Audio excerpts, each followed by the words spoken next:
Hello everyone, मैं आदिल आप सभी का हमारे यूट्यूब चैनल आदिल मैथ्स पर स्वागत करता हूं। देखो, जैसा कि आपको थंबनेल दिख रहा होगा, तो आज हम बात करेंगे SSC selection various post phase 12 के जो हमारी बेस्ट स्ट्रेटजी रहने वाली है, यानी किस तरह से आप एग्जाम को पहली बार में क्वालिफाई कर पाएंगे। ये जो आपका टाइम बचा है, 1 फरवरी से आपके फॉर्म अप्लाई होने स्टार्ट हो जाएंगे, क्योंकि नोटिफिकेशन आ जाएगा आपका 1 फरवरी को। तो वहाँ पर आपकी वैकेंसी कितनी है वो सारे पॉइंट हमारे क्लियर होंगे, और उसके बाद आप फॉर्म अप्लाई कर पाओगे। देखो, सबसे बड़ी जो प्रॉब्लम होती है ना आपके साथ, ये होती है कि आखिर आप पढ़ाई कैसे करें, जो आपका टाइम होता है उसको आप कैसे मैनेज करेंगे। तो आज मैं आपको यही बताऊंगा। बाकी आप देख सकते हैं कि मैं खुद यहाँ पर सीजीएल मेंस में मेरा जो हाईएस्ट स्कोर है मैथ में वो 211 प्लस है। ये टायर 2 में था। विद नॉर्मलाइजेशन प्री में 170 प्लस। बाकी सीएचएसएल प्री में 166 आरबी, आरआरबी, एनटीपीसी और भी अदर एग्जाम है, जैसे कि सीजीएल मेंस। ये मेरा 4 बार क्वालिफाई मैंने किया हुआ है। तो एसएससी के सभी एग्जाम मैंने 2 से 3 बार क्वालिफाई क्लियर किए हुए हैं।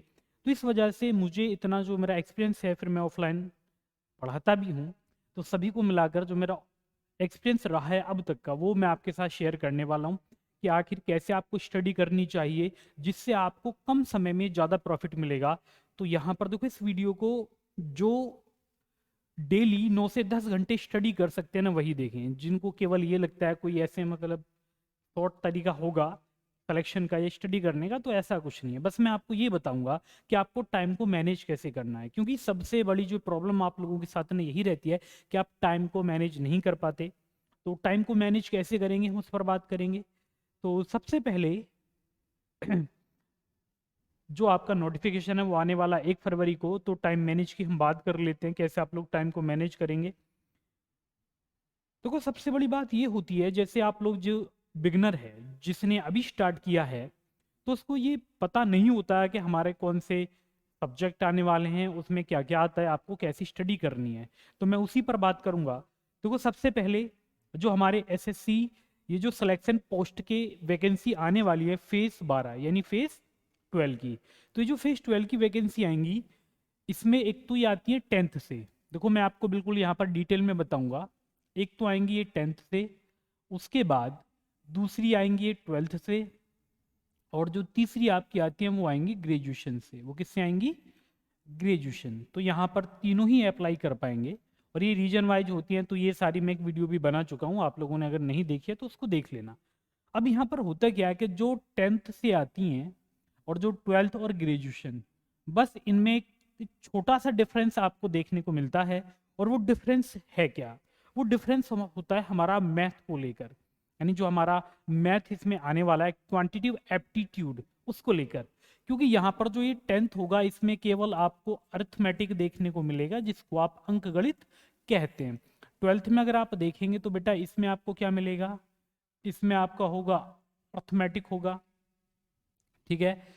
और प्लस इसमें कुछ आपको एडवांस भी मिल सकता है, क्योंकि जो सीएचएसएल का पैटर्न होता है ना, वही इसका पैटर्न होता है। लेकिन ग्रेजुएशन में भी आपका क्या आता है, इसमें एक तो अर्थमेटिक आता है आपका ग्रेजुएशन में, और प्लस क्या आना है इसमें, एडवांस आता है। तो यहाँ पर जिसमें केवल अर्थमेटिक आएगा वो थोड़ा सिंपल हो जाता है आप लोगों के लिए। लेकिन जब आपको ये अर्थमेटिक एडवांस हो जाता है तो सिलेबस थोड़ा ज़्यादा हो जाता है। तो आप इनको कैसे करेंगे? अब जैसे मान लीजिए भाई, कोई बच्चा ग्रेजुएशन किसी ने की हुई है तो वो तीनों फॉर्म में अप्लाई कर पाएगा। किसी ने 12th की है तो वो 10th और 12th दोनों करेगा। जिसने केवल 10th की है तो वो केवल यही कर पाएगा। तो बेटा, पहला तो हम देखते हैं हमारा सिलेबस। तो यहाँ पर SSC selection post, SSC selection post 2024, selection post 2024, post 2024 की हम बात यहाँ पर कर रहे हैं। पोस्ट 2024, ये फेस आपका 12 है, यानी ये 12वीं बार आपकी इसकी वैकेंसी आ रही है। पहले क्या था कि जब तक ऑनलाइन नहीं था, इसके बारे में बहुत कम बच्चों को पता होता था। लेकिन जब से सबको इसके बारे में पता लगा है, तो फॉर्म इसमें अब ज़्यादा भरे जाने लगे। तो इसमें हमारा एक ही पेपर होता है। तो पहले तो देखो, हम केवल पढ़ने की बात कर रहे हैं आज, तो उसी पर आते हैं। पहले देखेंगे बेटा सिलेबस हमारा क्या क्या होता है, ठीक है। क्योंकि जब तक आपको सिलेबस नहीं पता होगा, आप समझ ही नहीं पाएंगे। तो इसका जो हमारा सिलेबस होता है, जो सिलेबस सिलेबस में हमारे आते हैं यहाँ पर 4 सब्जेक्ट। यानी हमारे कितने सब्जेक्ट यहाँ पर आएंगे बेटा, 4 आएंगे। पहला तो हमारा इसमें आएगा मैथ, ठीक है, मैथ का मैं टीचर हूँ तो पहले मैथ की ही बताऊंगा आपको। दूसरे यहाँ पर आप ले लीजिए रीजनिंग, और इसके बाद फिर आपकी आ जाती है इसमें जनरल स्टडीज, ये क्या आ जाएगा, रीजनिंग। और यहाँ पर जो थर्ड आपको देखने को मिलेगा ये आपका जनरल स्टडी या जनरल अवेयरनेस इसको कहा जाता है। क्या बोलते हैं इसको, जनरल अवेयरनेस, सामान्य जानकारी भी, अवेयरनेस, ठीक है। और फोर्थ आपकी आती है यहाँ पर इंग्लिश। अभी यहाँ पर किसको कितना टाइम देना है, तो ये हम ये जो यहाँ पर बात करेंगे, हम इसको कितने, यानी कितना टाइम पीरियड हमें लेना है इसको पढ़ने के लिए, तो इस पर मैं सारी बात आपको बताने वाला हूँ। देखो मैं आपको जो यहाँ पर बताऊंगा, मैं आपको बताऊंगा भाई आपको जो स्टडी करनी है, बट आप जो यहाँ पर स्टडी करोगे मैं उसी के अकॉर्डिंग आपको बता रहा हूँ। आप यहाँ पर जो स्टडी करोगे वो आप 9 से 10 घंटे करोगे। तो फिलहाल मैं आपको टाइम यहाँ पर बताऊंगा आपका 9 आवर का। मैं आपको क्या बताऊंगा इसमें, 9 घंटे का। मैनेज आपको कैसे करना है मैं वो भी, केवल वो आप देख लेना दिल में आप कब क्या पढ़ पाते हैं, वो आपका काम है, ठीक है, उसमें मैं कुछ नहीं कर सकता क्योंकि सबका शेड्यूल अलग अलग पढ़ाई करने का होता है। लेकिन मैं आपको ये बता दूंगा कि आपको कौन सा टॉपिक किस टाइम पढ़ना है या फिर कितने टाइम पढ़ना है। जैसे कि सबसे पहले मॉर्निंग की बात कर लें, तो मॉर्निंग में आप 2 टॉपिक 2 सब्जेक्ट उठाएंगे। अब वो कौन कौन से, एक तो ये है कि देखो आप लोग क्या कर लें भाई, इसको भी थोड़ा डिटेल में और एक्सप्लेन कर लिया जाए अगर। जैसे बेटा मैं आपसे ये बोलता हूँ कि जैसे मैथ है हमारा, देखो पहले इनको मैं लिख लेते हैं हम। जो मैथ है एक तो ये है कि जो यहाँ पर ग्रेजुएशन वाले हैं तो मैक्सिमम मुझे वही लगता है अर्थमेटिक और एडवांस आपका दोनों आने आएंगे इसमें, तो आप दोनों पढ़ें। रीजनिंग ये आपका सिंगल होगा, लेकिन जनरल अवेयरनेस इसको भी हम 2 पार्ट में बांटेंगे। अब 2 पार्ट कौन से, तो आप कहेंगे सर एक तो बनेगा इसमें करंट अफेयर होता है, तो जी बेटा कौन सा, एक तो करंट अफेयर, और इसी के साथ ना आपकी स्टैटिक जीके भी आती है, जिसका आजकल एसएससी में बहुत ही इंपॉर्टेंट रोल है, स्टैटिक जीके ये होगी। और यहाँ पर अगर जनरल अवेयरनेस की बात में फिर आते हैं आपकी जनरल स्टडीज, फिर क्या आता है, जनरल स्टडीज यानी सामान्य अध्ययन, जैसे हिस्ट्री होगी आपकी, पॉलिटी होगी, इकोनॉमिक्स होगी, जनरल साइंस हो गया, तो ये आपका इसमें आएगा। अब ये जो इंग्लिश है हमारे, इस इंग्लिश में 3 होते हैं, यानी 3 पार्ट में हम इंग्लिश को बांट लेंगे। अब वो 3 पार्ट कौन कौन से हैं पहले वो समझिए। देखो पहला होता है वोकैब सेक्शन, बहुत ही इंपॉर्टेंट होता है वोकैब, समझे। इसके बाद आपकी ग्रामर होता है, यानी ग्रामर का पार्ट आपको दिया जाता है, ग्रामर। और यहाँ पर बेटा जो आपका थर्ड पार्ट होता है ये कॉम्प्रीहेंशन होता है। ये कौन सा होता है, कॉम्प्रीहेंशन, पैसेज होते हैं, पीक्यूआरएस होते हैं, तो ये सारे पार्ट आपको यहाँ पर देखने को मिलते हैं। अब किसको कितने घंटे पढ़ना है पहले उस पर बात करते हैं। मैंने आपको बताया टाइम मैंने आपका कितने, 9 घंटे, क्योंकि इतना ही 9 से 10 घंटे ही पढ़ पाते हैं, इससे ज़्यादा अगर आप पढ़ोगे तो वो टाइम वेस्टिंग होती है, क्योंकि इसमें इतना मज़ा आता आएगा नहीं आपको पढ़ने में। तो यहाँ पर सबसे पहले अगर देखा जाए जैसे मैथ, तो भाई मैथ को जो आप लोग दोगे, अगर हम यहाँ पर मैथ की बात कर लें तो इसको आप 2.5 घंटा दोगे, कितना, 2.5, इतने घंटे आप इसको दोगे, 2.5 घंटा। अब 2.5 घंटे में जो अर्थमेटिक है इसको आपको यानी 1.5 घंटा देना है इसको, 1.5 नहीं देना, सॉरी हमने इसको गलत छाप दिया, ये आपका अर्थमेटिक। तो इसमें जो आप दोगे इसको, इसको दोगे 1.25 घंटा, यानी 1 घंटा 15 मिनट ये आप पढ़ेंगे अर्थमेटिक। इसी तरह आप यहाँ पर एडवांस भी कितना पढ़ेंगे, 1 घंटा 15 मिनट, क्योंकि इनका वेटेज ना बराबर ही होता है, एडवांस और अर्थमेटिक का, इसलिए आपको ये बराबर ही पढ़ने हैं। अब जब रीजनिंग आप पढ़ोगे तो रीजनिंग जो आपको पढ़नी है वो केवल आप 1.5 घंटा पढ़िए, यानी 1 घंटा 30 मिनट ये आप इसमें पढ़ेंगे रीजनिंग को। कैसे पढ़ना है वो अभी बताऊंगा। अब जैसे ये जनरल अवेयरनेस और स्टैटिक जीके, तो इसमें ये जो आपका ना स्टैटिक जीके का पार्ट है, जनरल अवेयरनेस का पार्ट है, सॉरी स्टैटिक जीके और करंट अफेयर, इसको जो आप दोगे इसको आप पूरा 1 घंटा दोगे। कितना दोगे इसको आप, पूरा आपको इसे 1 घंटा देना है। 1 घंटा इसको आपने दे दिया। इसके बाद ये जो जनरल स्टडीज है इसको आप दीजिए 1 घंटा 30 मिनट, कितना, 1 घंटा 30 मिनट। अब जरा टाइम को देख लें, टाइम कितना हो चुका है हमारा, देखो 2.5 घंटा हमने यहाँ पर लिया, 1.5 घंटा हमने यहाँ पर लिया, तो हमारे कितने हो गए, 4 घंटे हो चुके हैं। फिर यहाँ पर हमने कितना 2.5 घंटा लिया, 2.5, तो अभी हमारे पास है ना 2.5 घंटा और बाकी है, यानी यहाँ पर अभी कितना 2.5 घंटा और है, तो इसको और थोड़ा मैनेज कर लेते हैं। आखिर आप लोग इसको कैसे मैनेज करेंगे वो समझिए। अब जैसे इंग्लिश आती है, देखो इंग्लिश में जब आप ये एग्जाम देंगे ना, तो इसमें आपकी वोकैब बहुत इंपॉर्टेंट रोल निभाएगी। जैसे वोकैब में अगर हम देखें तो लगभग आपकी जो 40% ना वोकैब ही आती है, समझे। 25 में से लगभग 12 क्वेश्चन आपको वोकैब के ही देखने को मिलने वाले हैं। तो इसलिए वोकैब आपको बहुत ज़्यादा रट्टा लगाना पड़ेगा वोकैब का। अब वोकैब को कैसे कर लोगे आप? देखो वोकैब में आपको, ये जो हमारी वोकैब है, वोकैब को बेटा आपको डेली केवल 30 मिनट पढ़ना है। जैसे एंटोनियम, सिनोनियम, वर्ब सब्स्टिट्यूशन हो गए आपके, ये सारे वोकैब में आते हैं। अब जैसे ग्रामर है, ग्रामर को आप डेली 1 घंटा देंगे, 1 आवर। इसके बाद इसी तरह कॉम्प्रीहेंशन को हमें 1 घंटा देना है डेली। तो ये तो मैंने आपको बता दिया तुम्हारा टाइम मैनेज, यानी ये टाइम इस तरह से आप लोग पढ़ेंगे। तो ये तो मैंने मोटी मोटी आपको बता दिया भाई, आप ऐसे ऐसे इन सब्जेक्ट को बांट लें, क्योंकि अगर आपको सिलेक्शन लेना है ना, तो जितने आपके सब्जेक्ट हैं सभी को आपको इक्वल टाइम देना पड़ेगा। तो वेटेज सभी का बराबर होता है, लेकिन बेटा आपको ये भी देखना है कि किस में सिलेबस ज़्यादा है और किस में कम है। तो ये केवल हम बात करें एसएससी सिलेक्शन पोस्ट 2024 की। अब इसमें जो पढ़ने का तरीका होता है, जैसे अगर पढ़ने के तरीके की बात की जाएगी, तो मैथ में जैसे मैंने आपको बता दिया भाई, अर्थमेटिक एडवांस आपका आएगा, तो 1.25 घंटे आपको अर्थमेटिक और 1.25 घंटे एडवांस पढ़ना है। तो पढ़ने का अब पढ़ना भी कैसे है आपको? जैसे मान लीजिए भैया आप या तो किसी टीचर से पढ़ रहे हैं, समझे।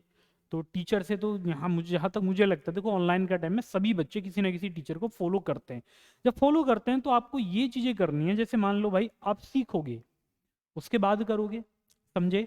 अब सीखने का प्रोसेस आपके अलग अलग हो सकते हैं। जैसे अभी आप सीख रहे हैं तो अर्थमेटिक पढ़िए, इतना इतना ये पढ़िए, लेकिन इतना भी याद रखना कि आपको, क्योंकि इससे ज़्यादा आप टाइम नहीं दे पाओगे अभी फिलहाल में।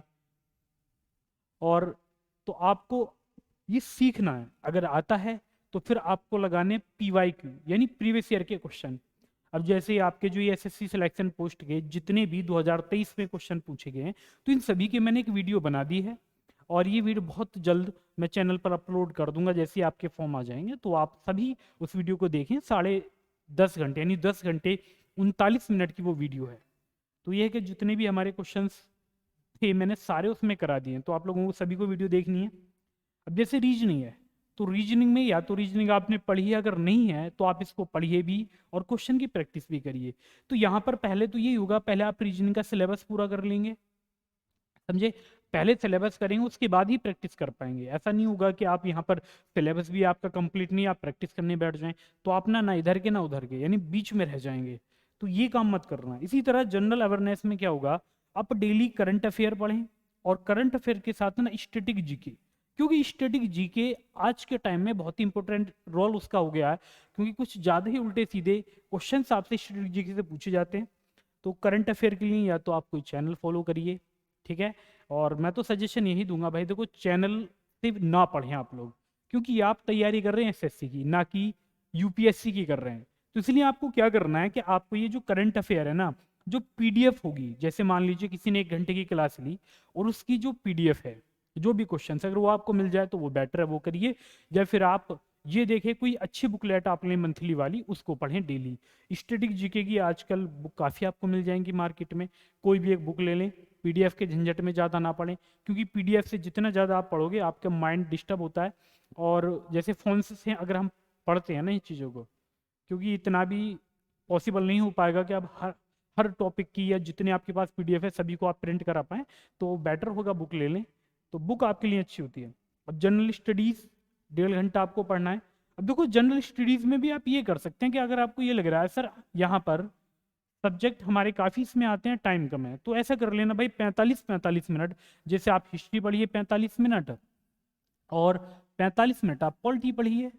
तो यहाँ पर क्या होगा, अच्छे से आप इनको जल्दी जल्दी रिवाइज में लेते रहेंगे। जितना आप रिवीजन करोगे उतना आपको यहाँ पर फ़ायदा मिलेगा। अब जैसे इंग्लिश, तो भाई इंग्लिश में वोकैब, वोकैब प्रीवियस ईयर की वोकैब आपको पढ़नी है केवल, और कोई वोकैब आपको नहीं पढ़नी। इस बात को याद रखना, किसी न्यूज़पेपर के झंझट में कि नई नई वोकैब पढ़ो, ऐसा मत करना। केवल प्रीवियस ईयर जितने भी एसएससी की अब तक की वोकैब है वो आपको बुक, वो भी मिली जाएंगी प्रीवियस ईयर की बुक, वो पढ़नी है। ग्रामर यहाँ पर ग्रामर सीखनी पड़ेगी आपको। अब ग्रामर के लिए या तो आपने किसी टीचर से पढ़ी हो या फिर आपके पास कोई बुक हो, तो वैसे भी मार्केट में एक बुक है हाँ, केडी कैम्पस की बुक आती है, बहुत ही जबरदस्त बुक है इंग्लिश की। तो एसएससी के लिए वो सबसे बेस्ट बुक मानी जाती है। उसमें वोकैब वगैरह वो पूरी बुक कंप्लीट बुक है, चाहे तो आप उसे ले लें, उससे आपका काम चल जाएगा। कॉम्प्रीहेंशन के लिए देखो, कॉम्प्रीहेंशन के लिए आपको न्यूज़पेपर पढ़ना पड़ेगा। अब होता ही है कि न्यूज़पेपर कौन सा पढ़ें। अब देखो यहाँ पर सबसे पहले तो भाई बेटा न्यूज़पेपर की अगर बात की जाए ना, तो सबसे ज़्यादा जो आप लोगों का डाउट होता है वो न्यूज़पेपर को लेकर होता है, यानी आखिर आपको कौन सा न्यूज़पेपर पढ़ना चाहिए। तो एसएससी वालों से बस मैं यही कहना चाहूंगा भाई, जो आप किसी भी एसएससी के एग्जाम की तैयारी कर रहे हैं, होता क्या है कि बच्चे प्रेफर करते हैं कि सर द हिंदू जी, कौन सा देखते हैं, द हिंदू। तो बेटा इसको बिल्कुल मत पढ़ना, ये यूपीएससी वालों के लिए ना कि आप लोगों के लिए। तो आपको पढ़ना है टाइम्स ऑफ इंडिया, क्योंकि इसकी जो वोकैब है वो जो आपकी एसएससी में आती है उसी के जैसे टाइम्स ऑफ इंडिया। तो ये आपको यहाँ पर पढ़ना है, ये वाला न्यूज़पेपर। अब पढ़ना वही है कि आपको डेली ये 1 घंटा रीडिंग करनी है, क्योंकि पैसेज का आपका बहुत ज़्यादा रोल होता है। तो जब आप ये सारी चीज़ें करोगे डेली, तो आपको एक तो कंटिन्यूटी आपको बना के रखनी पड़ेगी, यानी 9 घंटे तो आपको पढ़ना ही होगा। अब 9 से ज़्यादा आप कितना पढ़ पाते हैं वो आप लोग देखिए, ठीक है, इतना तो आपको करना होगा, क्योंकि अब टाइम नहीं है, केवल आपका 4 महीने का टाइम है। अप्रैल मई में पेपर, तो अप्रैल के लास्ट और मई का स्टार्ट, तो उसमें होंगे, तो मैं 4 महीने ही मानकर चल रहा हूँ। नहीं नहीं, अप्रैल, ये तो 4 नहीं है, सॉरी 3 ही माह, 3 मंथ। तो 3 महीने आपके पास हैं। तो 3 महीने में आप देखिए कि आप सिलेबस को कंप्लीट कर पा रहे हैं या उसका रिवीजन भी कर पा रहे हैं, ठीक है। तो वो आपको देखना पड़ेगा। बाकी ये है कि सारे जो यहाँ पर आपके एसएससी सिलेक्शन वेरियस पोस्ट के एग्जाम है, कि जितने भी क्वेश्चंस हुए हैं 2023 में आपके बनेंगे, उनका सॉल्यूशन मैंने करा दिया है, तो वहां से आप सॉल्यूशन को देख लेंगे। तो बाकी ये देखो, बहुत जल्द मैं वो वीडियो अपलोड कर दूंगा और आपके लिए मैं एक नई वीडियो लेकर आऊंगा कि ये सब जो मैंने आपको दिखाया, मतलब मैं जो मैंने बताया आपको, जैसे भाई ये जो मैंने एग्जाम निकाले हैं, इतने आखिर ये कैसे निकालें या आप लोग कैसे निकाल पाएंगे, क्योंकि ये वीडियो अभी देखो ज़्यादा बड़ी नहीं हो पाएगी। तो मैं इसके लिए एक प्रॉपर, एक काफ़ी लेंथी वीडियो होगी जो मैं आपके लिए बनाऊंगा। इसमें आपको मैं हर एक टॉपिक से रिलेटेड, जैसे भाई मैथ कैसे पढ़ना है आपको, ठीक है, वो बनाऊंगा मैं। एसएससी 2024 की तैयारी आप कैसे करेंगे, ठीक है, उसकी स्ट्रेटजी होगी, एकदम रामबाण स्ट्रेटजी होगी, जिसका कोई तोड़ नहीं होगा। जिसको आप फॉलो करोगे तो इस बार आप सिलेक्शन पक्का लोगे। यानी ये है कि जो इस बार आप अपने सपने पूरे कर पाओगे। लेकिन बस ये है कि अगर चैनल को आपने अभी तक सब्सक्राइब नहीं किया तो चैनल को सब्सक्राइब कर लेना, और वीडियो को लाइक शेयर कर देना जितना भी हो सकता है आप लोगों से। तो सभी को धन्यवाद, और मिलते हैं आपसे बहुत जल्द एक न्यू वीडियो के साथ और एक नए टॉपिक के साथ।